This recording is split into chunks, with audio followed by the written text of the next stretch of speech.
Hello friends, शुरू करते हैं आज की हमारी कहानी एक अनजान साया भाग 2। अभी तक हमने पढ़ा कि मेघा के साथ बहुत कुछ अजीब हो रहा था कि तभी उसको एक आवाज़ धमकी देती है कि अगर मेघा ने उसकी बात नहीं मानी तो वो उसके परिवार को चोट पहुंचाएगी। और मेघा इतनी डर जाती है कि उसकी हर बात मानने को तैयार हो जाती है। अब आगे मेघा रोते हुए बोली, मैं तुम्हारी हर बात मानने के लिए तैयार हूँ, बस तुम मेरे घर वालों को छोड़ दो और मुझसे दूर हो जाओ। उस आवाज ने कहा, सोच लो मेघा। मेघा ने कहा, मुझे कुछ नहीं सोचना, तुम जो कहोगे मैं करूँगी। फिर वो आवाज बोली, ठीक है, फिर तुम अपना दुपट्टा हटाओ। मेघा ये सुनकर अपने दुपट्टे को कसकर पकड़कर बैठ गई और बोली, नहीं, ये मैं नहीं कर सकती, प्लीज। आवाज चीखते हुए बोली, अगर तुमने ऐसा नहीं किया तो मैं भी जाकर तुम्हारी माँ को चोट पहुँचा दूंगा। मेघा हाथ जोड़ते हुए बोली, नहीं नहीं प्लीज ऐसा मत करना, मैं हटाती हूँ, और अपना दुपट्टा हटा दिया। आवाज ने बड़े प्यार से कहा, मेघा, मैं तुम्हारे अंदर आ जाऊं? मेघा चौंकते हुए बोली, क्या मतलब? मैं समझी नहीं, तुम मेरे अंदर कैसे आ सकते हो और मेरे अंदर आना क्यों है तुम्हें? उस आवाज ने सख्त होते हुए कहा, तुम्हें सवाल करने का कोई हक नहीं है। जैसा मैंने कहा है बस वही करो, वरना तुम जानती हो अंजाम क्या होगा। मेघा ने कहा, मुझे पता है, तुम मेरे अंदर आ सकते हो। और ये कहने के बाद वो आवाज झटके के साथ मेघा के शरीर में घुस गई। मेघा का शरीर पूरा अकड़ गया और वो सोफे पर ही सो गई।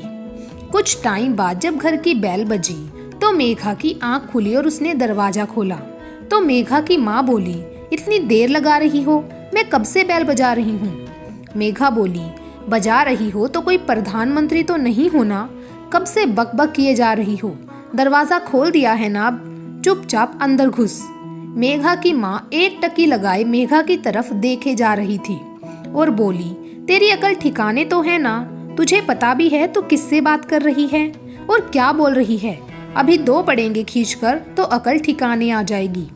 मेघा गुस्से से बोली, खबरदार, ऐसा सोचा भी ना तो अकल ठिकाने लगा दूंगी, और जाकर अपना काम कर, समझी?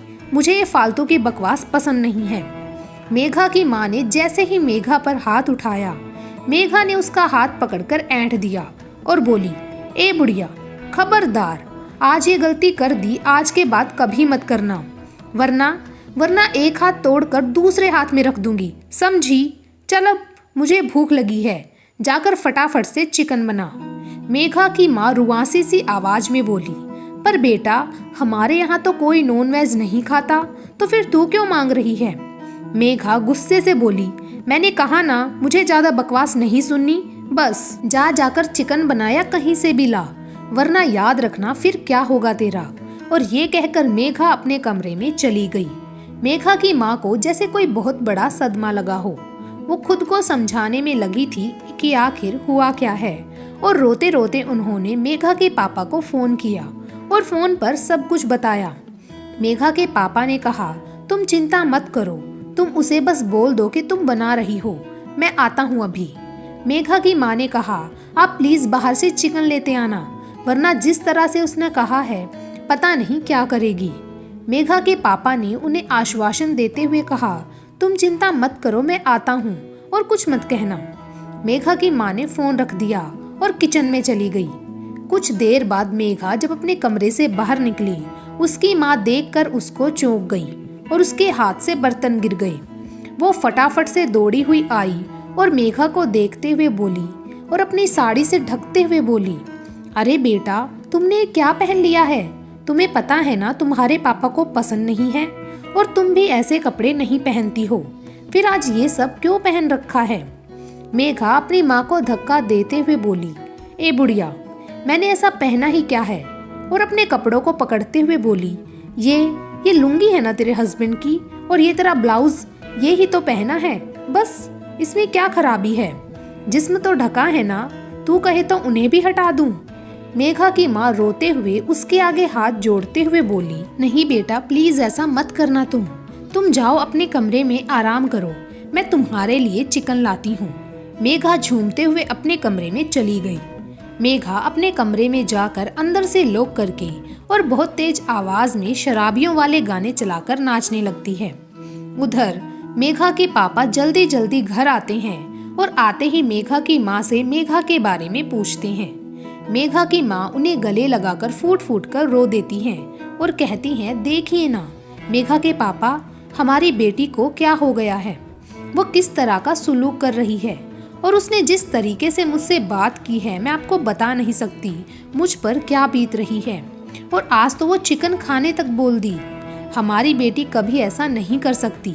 आप प्लीज कुछ करिए, डॉक्टर के पास ले चलिए, उसे दिखा कर लाते हैं, उसे कुछ तो हुआ है जरूर।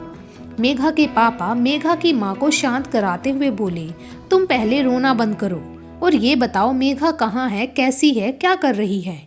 मेघा की माँ अपने आंसू साफ करते हुए बोली, मेघा अपने कमरे में आपकी लुंगी और मेरा ब्लाउज पहनकर शराबियों वाले गाने चलाकर नाच रही है। ये सुनकर मेघा के पापा के पैरों के नीचे से जमीन खिसक गई। वो अपना सर पकड़कर दीवार के सहारे बैठ गई। उनकी आंखों से भी आंसू निकल पड़े और वो बोले, ये हमारी बेटी को क्या हो गया है। मेघा की माँ खुद को संभालते हुए बोली, आप फटाफट से तैयार हो जाइए, हम मेघा को डॉक्टर के पास लेकर चलते हैं, या फिर आप डॉक्टर को फोन करिए, वही मेघा को देख लेंगे। पापा ने कहा, हाँ ये अच्छा है, मेघा को इन कपड़ों में तो नहीं ले जा सकते, मैं डॉक्टर को घर बुलाता हूँ। और वो डॉक्टर को फोन लगाते हैं। थोड़ी देर बाद जब डॉक्टर घर आते हैं तो बैठक में बैठकर मेघा की मम्मी और पापा सारी बात बताते हैं। डॉक्टर कहते हैं, आप फिक्र ना करें, मैं एक बार देख लूँ फिर कुछ बताता हूँ, आप मुझे मेघा के पास लेकर चलिए। जैसे ही मेघा की मम्मी मेघा के कमरे का दरवाजा खोलती हैं, वो डॉक्टर और मेघा के पापा तीनों के तीनों की आंखें खुली रह जाती हैं। वो देखते हैं कि मेघा अपनी लुंगी को घुटनों से ऊपर करके और पूरी थाली में चिकन को फैलाकर पूरे हाथ उसमें सने हुए कर करके चिकन खा रही थी और फिर अपने हाथों को चाट रही थी। ये सब देखकर मेघा की माँ जल्दी से जाती है, मेघा के कपड़ों को ठीक करती है। मेघा गुस्से में अपनी थाली फेंक देती है और अपनी माँ के बालों को पकड़कर बोलती है, ए बुढ़िया, तुझे चैन नहीं पड़ता, सुबह कहा था ना मेरे सामने बकवास मत करना और पंगे तो बिल्कुल मत लेना, वरना मैं अपने सब कपड़े निकाल दूंगी। मेघा की माँ हाथ जोड़ती है, प्लीज ऐसा कुछ मत करना। तभी डॉक्टर अंदर आकर मेघा से कहते हैं, हेलो बेटा, कैसी हो। मेघा अपनी उंगलियों को चाटते हुए टेढ़ी निगाहों से डॉक्टर की ओर देखते हुए बोलती है, कौन है रे तू और मुझे बेटा क्यों बोल रहा है। डॉक्टर भी सुनकर हैरान हो जाता है, लेकिन हालात संभालते हुए कहता है, मैं हूँ बेटा, आप मुझे भूल गई डॉक्टर अंकल। मेघा हंसते हुए बोली, अच्छा तो साला डॉक्टर है तू, मेरे को देखने आया है। देख लिया ना, एकदम आइटम लग रही हूँ ना। डॉक्टर खुद में ही शर्मिंदा होने लगा, लेकिन फिर भी बोला, बेटा अभी मुझे तुम्हारा हाथ चेक करना पड़ेगा, उसके बाद ही कुछ कह सकता हूँ मैं। और जैसे ही डॉक्टर आगे बढ़ा मेघा के हाथ को पकड़ने के लिए, मेघा ने डॉक्टर के गाल पर एक खींचकर थप्पड़ मारा और चिल्लाते हुए कहा, खबरदार, जो मेघा को हाथ भी लगाया तो इसे हाथ लगाने का हक सिर्फ मेरा है। मेघा सिर्फ मेरी है, जान प्यारी है तो निकल जाए यहाँ से, वरना अपनी जान से जाएगा। ये सब होने के बाद डॉक्टर बिना कुछ कहे डर के मारे कमरे से बाहर निकल जाते हैं। मेघा की माँ पापा डॉक्टर के हाथ जोड़ते हैं, बोलते हैं, प्लीज डॉक्टर, हमारी बेटी को ठीक कर दो। डॉक्टर डर की वजह से अब वहाँ रुकना नहीं चाहते और कहते हैं, मैं नहीं, किसी और की जरूरत है, मुझे लगता है आपकी बेटी को कुछ बीमारी भी है, अब जो भी हो आप ही जानो, मैं तो चला। और चले जाते हैं। इधर मेघा की माँ मेघा के भाई दीपक को फोन लगाती है। उधर मेघा अपनी लुंगी को आधा ऊपर करके अपने बाल खोलती हुई और अंगड़ाई लेती हुई अपने कमरे से बाहर निकलती है और आकर अपनी माँ और पापा के बीच में बैठ जाती है। उन दोनों की तो जैसे हलक में जान आ गई हो, लेकिन अपनी बेटी को देखकर वो रह नहीं पाते और उसके सर पर हाथ फेरने लगते हैं। तभी मेघा उनकी तरफ डरावनी सी हंसी में कहती है, तुम दोनों का लाड प्यार हो गया हो तो अब मेरा काम करो, चलो। मेघा के पापा बोलते हैं, हाँ बेटा बोलो, क्या करूँ मैं। मेघा अपने पापा के कंधों पर हाथ मारते हुए बोलती है, अबे यार बुढ़ऊ, सुबह से कहाँ था तू, इतनी देर कहाँ लगाई तूने आने में? तुझे पता है कब से तलब लग रही है बीड़ी की। फटाफट से जा और बीड़ी लेकर आ। मेघा के पापा हैरान होते हुए आंखें फैलाते हुए मेघा की तरफ देख रहे थे। इससे पहले वो मना करते, मेघा की माँ ने बात संभालते हुए कहा, हाँ बेटा ले आएंगे, कुछ और चाहिए हो तो बता देना। मेघा अपने बाल घुमाते हुए और अपनी माँ के गालों को खींचते हुए बोली, बुढ़िया समझदार हो गई है सुबह के बाद।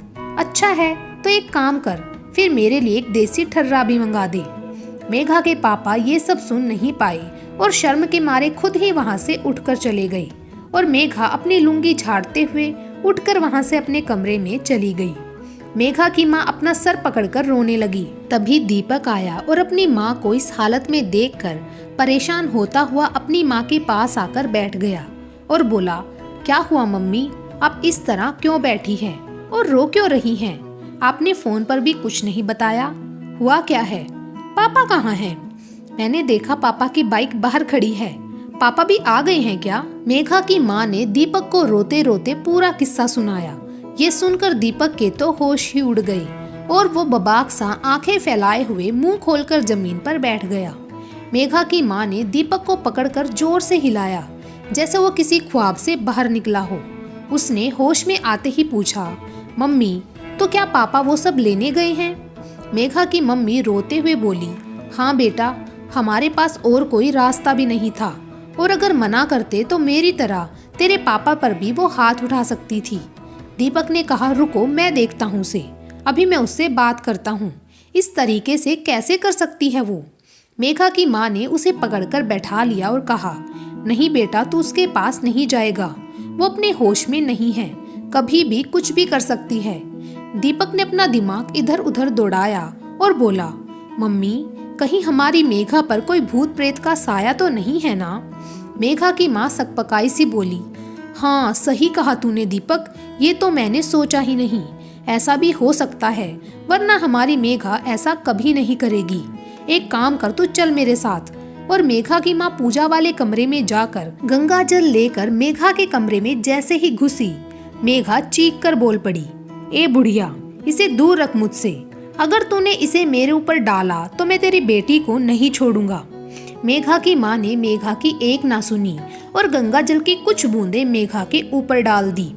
इसके बाद का मंजर देखकर मेघा की मम्मी और दीपक के पैरों तले जमीन खिसक गई। आखिर ऐसा क्या हुआ है वो हम जानेंगे कल के भाग में। Thank you.